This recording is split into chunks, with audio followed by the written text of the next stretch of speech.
Episode 4 जंगल की पहली रात। अगले दिन की सुबह गांव में फिर एक सनसनीखेज खबर फैल गई। नेहा भी अब गायब थी।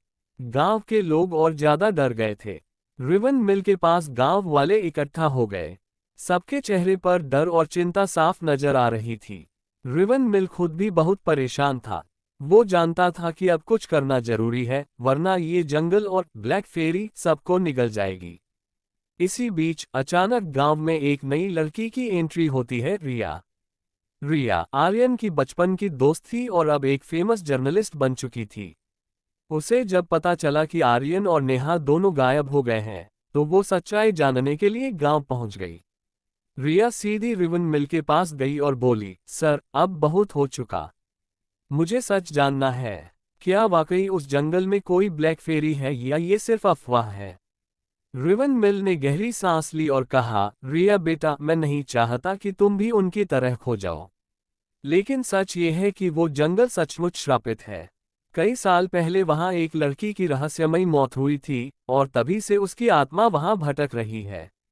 उसे ब्लैक फेरी कहते हैं। रिया ने ध्यान से रिवन मिल की बातें सुनी और ठान लिया कि वो डरने वालों में से नहीं है। उसने कहा, अगर सच में कुछ है तो मुझे खुद जाकर देखना होगा। मुझे आर्यन और नेहा को ढूंढना ही होगा। रिवन मिल ने बहुत समझाया, लेकिन रिया नहीं मानी। शाम होते ही रिया अपने कैमरे और टॉर्च के साथ जंगल की ओर निकल पड़ी। जैसे ही वो जंगल में दाखिल हुई, उसे अजीब अजीब आवाजें सुनाई देने लगी। हवा की सरसराहट, पेड़ों की चरमराहट और कहीं दूर किसी के रोने की आवाजें। रिया ने खुद को संभाला और कैमरे से सब रिकॉर्ड करती रही।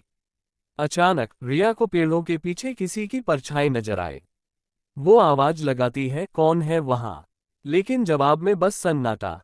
तभी उसके कैमरे की स्क्रीन झपकने लगती है और उसमें कुछ डरावनी तस्वीरें उभरने लगती हैं। नेहा की डरी हुई आंखें, आर्यन की चीखता चेहरा और एक काले पंखों वाली परछाई। रिया घबरा जाती है लेकिन हिम्मत नहीं हारती। वो जैसे ही आगे बढ़ती है, उसके सामने अचानक एक लड़की दिखाई देती है। बिल्कुल काले कपड़ों में, सफेद आंखें और लंबे काले पंख। रिया का दिल जोर जोर से धड़कने लगता है।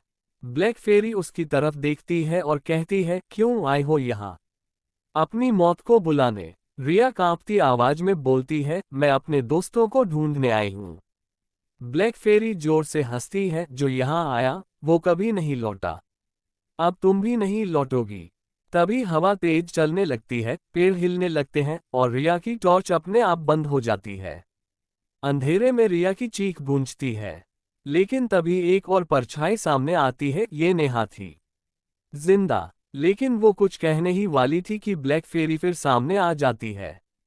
क्या रिया और नेहा बच पाएंगी? क्या आर्यन अब भी जिंदा है? या सब खत्म हो जाएगा? जानने के लिए देखिए अगला एपिसोड।